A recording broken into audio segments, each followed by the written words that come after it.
నమస్తే.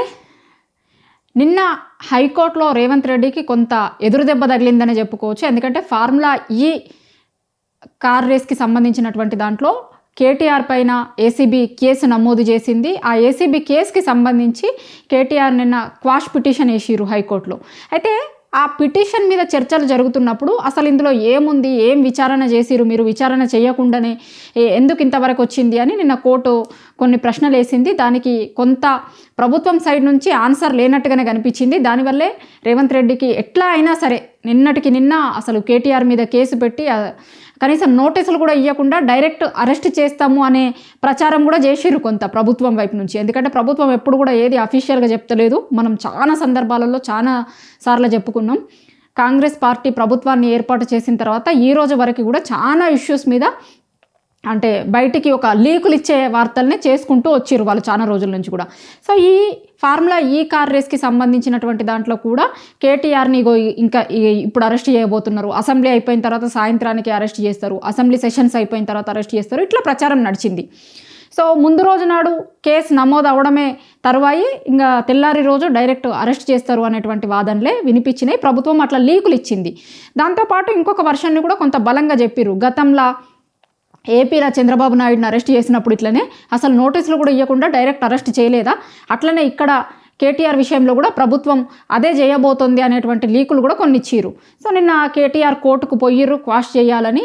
దాని సందర్భంగా జరిగినటువంటి చర్చలలో చాలా చర్చలు జరిగినాయి. అసలు ఈ కేసులో మీరు ప్రాథమికంగా ఏం విచారణ చేసిర్రు, ఎందుకు ఇక్కడి వరకు వచ్చింది అని ప్రభుత్వాన్ని అడిగినటువంటి ప్రశ్నలకి కొంత ప్రభుత్వానికి ఎదురు దెబ్బ తగిలిందని చెప్పుకోవచ్చు.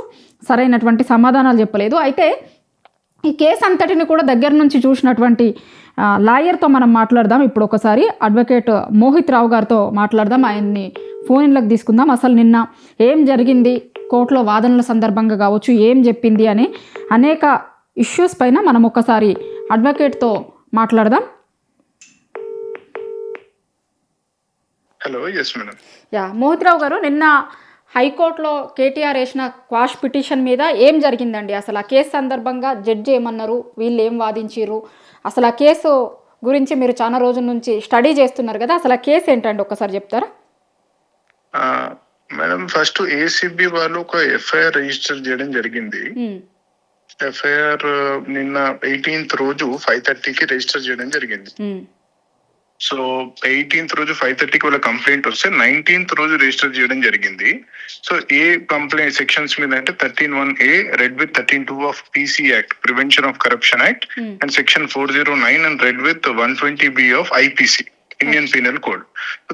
దీని ఎఫ్ఐఆర్ సారాంశం ఏంటంటే ఇప్పుడున్న ప్రిన్సిపల్ సెక్రటరీ దానకిషోర్ గారు కేటీఆర్ గారి మీద, అరవింద్ కుమార్ గారి మీద అండ్ బిఎల్ఎన్ రెడ్డి గారి మీద కంప్లైంట్ ఇవ్వడం జరిగింది.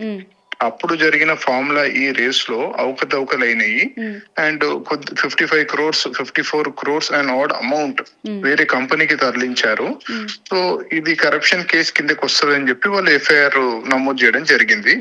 అండ్ వాళ్ళు ఎఫ్ఐఆర్ ఇచ్చిన వెంటనే ఏసీబీ అధికారులు ఇమీడియట్ గా ఎఫ్ఐఆర్ రిజిస్టర్ చేశారు. అది ఫండమెంటల్ ఫ్లా, అది కాన్స్టిట్యూషన్ జడ్జిమెంట్, 5 జడ్జిల కాన్స్టిట్యూషన్ జడ్జిమెంట్ కి విరుద్ధం. అది లలిత కుమారి అని, ఇదే మా తరఫున సీనియర్ అడ్వకేట్ ఆర్యమ సుందరం గారు అపేర్ అయ్యారు. అండ్ ఇది చెప్పడం జరిగింది కోర్టుకి. లలిత కుమారి అని జడ్జిమెంట్ ఉంది, చరణ్ సింగ్ అని జడ్జిమెంట్ ఉంది, చంద్రచూడ్ గారు రాశారు. సో ఈ జడ్జిమెంట్స్ ప్రకారం ఫస్ట్ మీకు ఎఫ్ఐఆర్ రాగానే ప్రిలిమినరీ ఎంక్వైరీ చేయాలి. Without conducting any preliminary enquiry ఒక ఎఫ్ఐఆర్ యాజ్ ఇట్ ఈస్ గా రిజిస్టర్ చేయడానికి వీల్లేదు. దాంట్లో కొన్ని ఎక్సెప్షన్స్ కావౌట్ చేశారండి లలిత కుమారి జడ్జిమెంట్ లో. అది చాలా సెలబ్రేటెడ్ జడ్జిమెంట్, అది చాలా ల్యాండ్ మార్క్ జడ్జిమెంట్. దాంట్లో matrimonial cases, corruption cases 3 months కంటే ఎక్కువ డిలే ఉన్న కేసులలో ఫస్ట్ ప్రిలిమినరీ ఎంక్వైరీ చేయమని చెప్పారు. ఇక్కడ ఈ కేసులో అడ్మిటెడ్ గా 14 months డిలే ఉంది. అండ్ వాళ్ళ ఎఫ్ఐఆర్ లో కూడా కాలం 8 దగ్గర ఎవ్రీ ఎఫ్ఐఆర్ లో అండి ఏమైనా డిలే ఉందా లేదా అని ఒక క్లాజ్ ఉంటది. ఆ క్లాస్ ప్రకారం reasons for delay in reporting by the complaint ఇన్ఫర్మేట్ complaint అని రాసి ఉంటది. అక్కడ వాళ్ళు కావాలని చెప్పి అక్కడ ఏం రాయలేదు అసలు. కాలం ఎంటీ పెట్టారు. ఈ 14 రోజులకి డిలే ఎందుకు వచ్చిందని చెప్పి మేము అడగడం జరిగింది కోర్టులో. అండ్ కేజీ గారు కూడా సమాధానం ఇవ్వలేకపోయారు. అండ్ వాళ్ళు ఏమంటారంటే preliminary enquiry already government conduct చేసుకుంది అంటారు. ఇక్కడ కంప్లైనెంట్ వచ్చేసి ప్రిన్సిపల్ సెక్రటరీ దానకిషోర్ గారు. Is the complainant. సో లా ఏం చెప్తుందంటే కంప్లైంట్ ఎఫ్ఐఆర్ ఏసీబీ వాళ్ళకు వచ్చిన తర్వాత ఇన్వెస్టిగేషన్ ఆఫీసర్ అంటే police officer of ACB independent enquiry చేయాలి. అది ప్రిలిమినరీ ఎంక్వైరీ అవుతుంది. ఓకే. అది చేయకుండా వీళ్ళు ఏమంటున్నారు, వీళ్ళు కోర్టుకు వచ్చి నేను ఏం చెప్పారంటే మేమే ఎంక్వైరీ చేసుకున్నాం, మేము గవర్నర్ దగ్గర నుంచి శాంక్షన్ తీసుకున్నాము, ఈ preliminary enquiry amounts to the same preliminary enquiry as held by Lalita Kumari అని అంటే అది మేము ఎక్స్ప్లెయిన్ చేయడం జరిగింది కోర్టుకి. Preliminary enquiry has to be conducted by the investigation officer, not by the complainant. Okay. అసలు దాని రీజన్ ఎందుకు అంటే ఒక తప్పుడు case, false case XYZ person మీద పెట్టొద్దు, ఇచ్చిన కంప్లైంట్ ఎంతవరకు నిజం, దాంట్లో ఎన్ని ఫ్యాక్చువల్ ఆస్పెక్ట్స్ కరెక్ట్ గా ఉన్నాయి అని చెప్పి ఇండిపెండెంట్ ఎంక్వైరీ చేయాలి. 7 days లోపల కంప్లీట్ చేయాలి. ఆ ఎంక్వైరీ చేసి ఆ ఇన్వెస్టిగేషన్ ఆఫీసర్ కు కంక్లూజన్ వచ్చింది అనుకోండి, ఎస్ దీంట్లో అఫెన్సెస్ ఉన్నాయి, ఈ అవకతవకలు ఉన్నాయి, అప్పుడు కంప్లైంట్ పెట్టొచ్చు అనే సాటిస్ఫాక్షన్ మీద కంప్లైంట్ పెట్టాలి, ఎఫ్ఐఆర్ చేయాలి కంప్లైంట్ ని. ఇక్కడ వీళ్ళు ఏం చేసినారంటే ఇయ్యంగానే సాయంత్రం 5:30కి వస్తుంది కంప్లైంట్, ఇమీడియట్ గా విత్ ఇన్ 24 hours ఎఫ్ఐఆర్ అయిపోతుందండి. There is no individual application of the mind by the investigation officer. ఇంకొక అంటే చర్చ కూడా ఉంది కదండి, మామూలుగా ఇట్లాంటి కేసులలో 3-4 నెలల లోపలే ఒక కేసుని రిజిస్టర్ చేయాలి, కానీ ఈ ఫార్ములా ఈ రేస్కి సంబంధించి దగ్గర 14-15 నెలలు అయిపోయాక ఇప్పుడు వచ్చింది అని కూడా, ఇది కూడా చర్చకు వచ్చిందా అండి?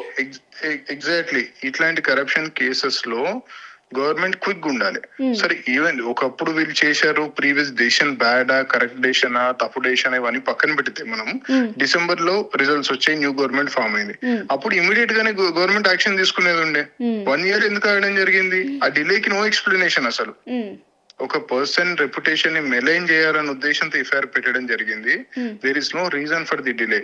If at all government was serious, వాళ్ళు ఆబ్వియస్ గా రీజన్ చెప్పేవాళ్ళు, దీని కారణాల వల్లే డిలే అయింది అని. ఒక రేస్ కండక్ట్ చేయడంలో క్రైమ్ ఎలా అవుతుందండి? ఈ రోజు మీరు చూసుకుంటే ఒక బేసిక్ ఫ్యాక్ట్ అండి, నాట్ యాజ్ అన్ అడ్వకేట్, ఒక బేసిక్ కామన్ మ్యాన్ గా చూసుకున్నా కూడా 55 crores ఇచ్చారు అంటున్నారు. అది ఇచ్చింది హెచ్ఎండి అకౌంట్ నుంచి, అండ్ వాళ్ళకి వెళ్ళింది వాళ్ళు కూడా ముట్టినే అంటున్నారు, అండ్ వాళ్ళ ఆర్బిట్రేషన్ ప్రొసీడింగ్స్ పెట్టారు యాక్ట్ కంటిన్యూ చేయలే అని. వాళ్ళ కాంట్రాక్ట్ కంటిన్యూ చేయలేదని వాళ్ళు ఆర్బిట్రేషన్ ప్రొసీడింగ్స్ ఇన్వోక్ చేశారు. అది ఇంటర్నేషనల్ కోర్ట్ ఆఫ్ ఆర్బిట్రేషన్ లో ఐసీసీ ఇన్వోక్ చేశారు. చాలా సీరియస్ గా ఉంటది అండ్ హెవీ పెనాల్టీ పడుతుంది స్టేట్ గవర్నమెంట్ మీద. ఇప్పుడు every government decision bad decision అంటే మీరు ఆర్టికల్ 163 ఆఫ్ కాన్స్టిట్యూషన్ ఉంటదండి. It's a collective decision by the cabinet and he was minister and vice chairman of HMDA. ఇప్పుడు ఎగ్జిక్యూటివ్ కి వాళ్ళ ఇండివిజువల్ డెసిషన్ ఉంటదండి. Executive decision every decision bad అంటే ఏ government ఒక రోడ్ కూడా వేయలేదు. ఇంకొక చర్చ కూడా ఉందండి, యాజ్ ఏ లాయర్గా చెప్పండి, మీరు మామూలుగా ఇట్లాంటి కేసులలో ఇచ్చినటువంటి వాళ్ళ మీద, తీసుకున్న వాళ్ళ మీద కూడా కేసు కావాలి, కానీ ఇక్కడ ఓన్లీ ఇచ్చినటువంటి వాళ్ళ మీదే గవర్నమెంట్ ఫోకస్ చేసింది, కానీ తీసుకున్న వాళ్ళని అసలు ఇంప్లీడ్ చేయట్లేదు ఇందులో అని ఒక చర్చ కూడా జరుగుతుంది కదండి. అది కూడా మేము ఆర్గ్యూ చేసామండి నిన్న. 13(1)A కింద 13(1)A సెక్షన్ ఏం చెప్తుంది అంటే పీస్ యాక్ట్ లో లంచం ఇవ్వడమే కాదు తీసుకోవడం కూడా నేరమే. సో ఇది ఆపోజిట్ కూడా వర్తిస్తుంది. సో తీసుకోవడం కాదు ఇవ్వడం కూడా నేరమే. రెండింటికి విజావేస్ రెండింటికి ఆపోజిట్ కి వర్తిస్తుంది. వాళ్ళు ఏమంటున్నారంటే 55 కోట్లు ఇచ్చారంటున్నారు, కానీ మీరు ఎంటైర్ ఎఫ్ఐఆర్ లో చూసుకుంటే ₹1 కూడా తిరిగి వచ్చిందని ఎక్కడ లేదు. దాన్ని ఇల్లీగల్ గ్రాటిఫికేషన్ అంటారండి. ఒక పబ్లిక్ సర్వెంట్ కరప్షన్ ఎప్పుడైతుందంటే తను మిస్అప్రాప్రియేట్ చేసి తన ఓన్ బెనిఫిట్ గురించి తీసుకుంటే అప్పుడు కరప్షన్ అవుతుంది. వాళ్ళ ఓన్ ఎఫ్ఐఆర్ ప్రకారం కూడా వాళ్ళు ఇండివిజువల్ బెనిఫిట్ ఏం కాలే ఇక్కడ. సో ఇది ఒక పెద్ద తప్పుడు కేసు అండి. జస్ట్ అరెస్ట్ హిమ్ అంతే. ఆయన పబ్లిక్ లో ఫైట్ చేస్తున్నారు, his fighting against the government. So that's why I think this case was registered. అంటే మీరు చివరిగా చెప్పండి, ఇట్లాంటి చాలా కేసులను చూసుంటారు కదా మీరు, ఇట్లాంటి కేసులు నిజంగా నిలబడే అవకాశం ఉంటాయా అండి? దీంట్లో ఏం జరగవచ్చు? లేదండి, ఇట్లాంటి cases this is apt case for quashing. ఇక్కడ పొలిటికల్ వెంజెన్స్ కనబడుతుంది. ఇక్కడ ఇంకోటి ఇంగ్రీడియంట్స్ డిస్క్లోజ్ అవ్వాలండి. ఇక్కడ ఎంటైర్ ఎఫ్ఐఆర్ లో 13(1)A గానీ 13(2) గానీ ఇంగ్రీడియంట్స్ క్వాలిఫై అయితే లేదు. ఇంగ్రీడియంట్స్ క్వాలిఫై కాకపోతే అప్పుడు ఇమీడియట్ గా ఎఫ్ఐఆర్ ని క్వాష్ చేయొచ్చు అని భజన్ లాల్ అని చెప్పి ల్యాండ్ మార్క్ జడ్జిమెంట్ ఉంటుందండి, quash and FIR or charge sheet. So immediate గా ఫస్ట్ ఎఫ్ఐఆర్ లోనే ఇంగ్రీడియంట్స్ ఉండాలండి. నేను ఏజీ గారు వాదన ఏంటంటే మేము ఎంక్వైరీ చేస్తాం, ఎంక్వైరీ చేసినాక మేము ఇంగ్రీడియంట్స్ చూస్తామని అంటున్నారు. That is wrong. ఎఫ్ఐఆర్ ఇచ్చినప్పుడే ఈ ఎఫ్ఐఆర్ ఈ సెక్షన్ వర్తిస్తుంది అని చెప్తేనే అందుకనే ఎఫ్ఐఆర్ లో సెక్షన్ పెడతారు. లేకపోతే ఎఫ్ఐఆర్ లో సెక్షన్ పెట్టే క్వశ్చన్ అరైజ్ కాదు, చార్జ్ షీట్ లోనే పెడతారు అలా పెట్టాలనుకుంటే. సో వాళ్ళ ఆర్గ్యుమెంట్ తప్పు, అందుకనే కోర్టు ఇంటర్ఫియర్ అయింది, కోర్టు ప్రొటెక్షన్ ఇచ్చింది. రైట్, థ్యాంక్ యూ అండి. Okay, thank you.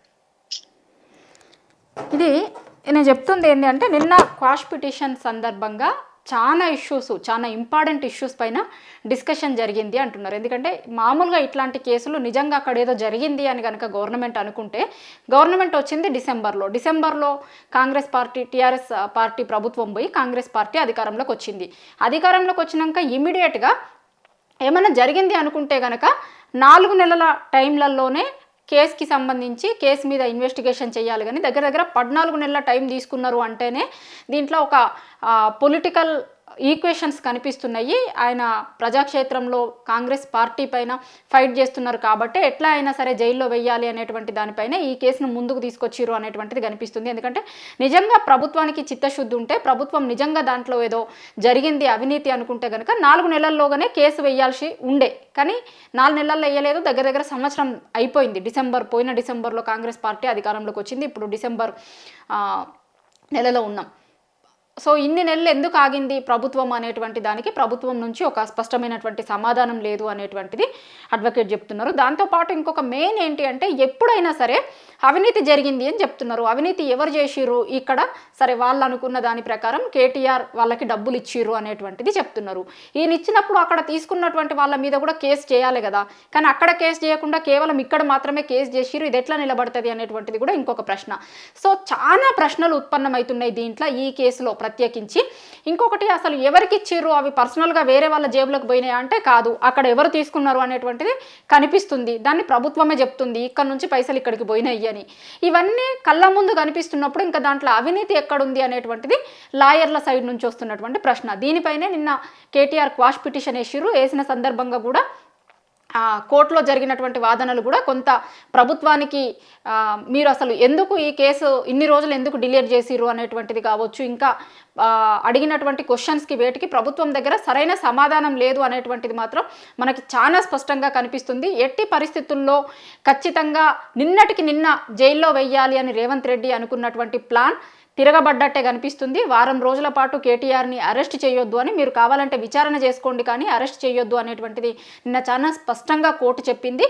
సో మొత్తం చూస్తే కనుక రేవంత్ రెడ్డికి ఎదురు దెబ్బ తగిలింది అనేటువంటిది అయితే చాలా స్పష్టమవుతుంది.